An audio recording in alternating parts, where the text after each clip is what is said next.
With me on the program now, Liberal Party's Tim Wilson and the Labor Party's Peter Khalil. Tim, yesterday, it's interesting the Prime Minister's comments. I mean, we know his track record in support of same-sex marriage being legalised, but is this a sign that he's going to be more engaged in this campaign? Because initially he seemed to be sort of playing down that prospect, but now the ballots go out tomorrow. Do you expect the Prime Minister to do more and more in support of the yes vote? Well, the Prime Minister has been consistent, and his statements yesterday were very clear and unambiguous.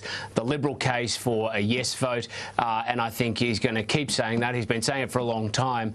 Nothing's changed, but now we're in the formal campaign following the High Court's decision. He's going to be clear and unambiguous, and that's a good thing, because my hope is obviously that this there is a yes vote, a successful yes vote, that we can legislate this change before Christmas, because it's a fundamentally Liberal ideal that people enter stable, committed relationships as a foundation for family, community and country. And we've seen arguments from Helen Coonan, Amanda Vanstone, basically that this is a conservative cause in many respects. I'll get you to reflect on that in a moment. Peter, to you, in relation to these rules, the road rules of the campaign, it sounds like from what we heard from Matthias Cormann earlier in the program, he's confident of getting a compromise with Penny Wong and Mark Dreyfus and so in terms of what the rules will be for this campaign. Yeah, and that's good news, and it's absolutely necessary in the national interest, I think. And, you know, Tim's been a good example of this. He just had a respectful debate on Sky with Corey Bernardi, which I think sets the tone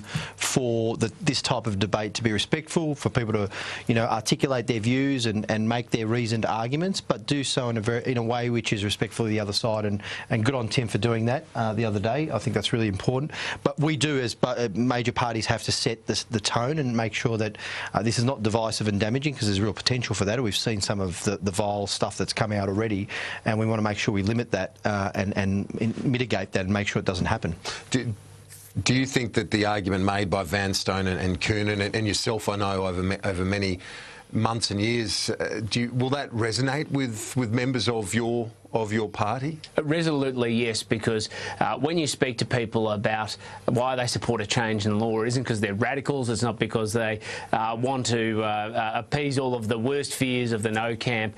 They understand, firstly, that these changes in law are best delivered by Liberal and national governments, stable, measured, considered reform of the law, but equally because it appeals to those fundamental values that underlie our society around stability, commitment and mutual respect in relationships, and that's what people want to see. We've seen this overseas now, and I know earlier in the year you were in Myanmar, and the specific area where we've seen this calamity right now for Rohingya, Rohingya people.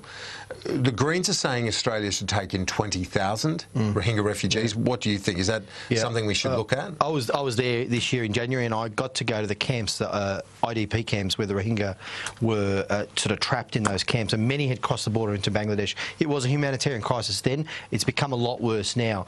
All I can say about, I mean, I know the Greens have said this, but Labor has committed to doubling our refugee intake, and that's something, obviously, if we win government, we'll be doing, and looking at, obviously, issues for the Rohingya, because that is a really dire situation of human rights, and there's probably about 120,000 now in camps, and another 100,000 have been forced across the border. It's a terrible situation, and of course we, Australia, should look at refugees from that area if possible. Indeed, yeah, it's heartbreaking, the images, seeing them on the television screens each night. Tim Wilson?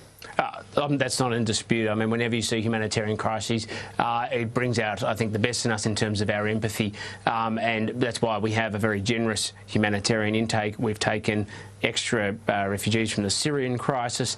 These sorts of decisions have to be measured and considered before we jump to conclusions, as the Greens have, but Rohingya are entitled to come as part of our ordinary program, so it's important that we make sure we provide the support we do for those who need it. Only a minute or so left, but quickly, the AGL chief in town today. What's your sense of where this is at with that energy company? Obviously, they've got their shareholders to look after, but the government hauling him back before the Prime Minister again. I think this is the third time in 3 months.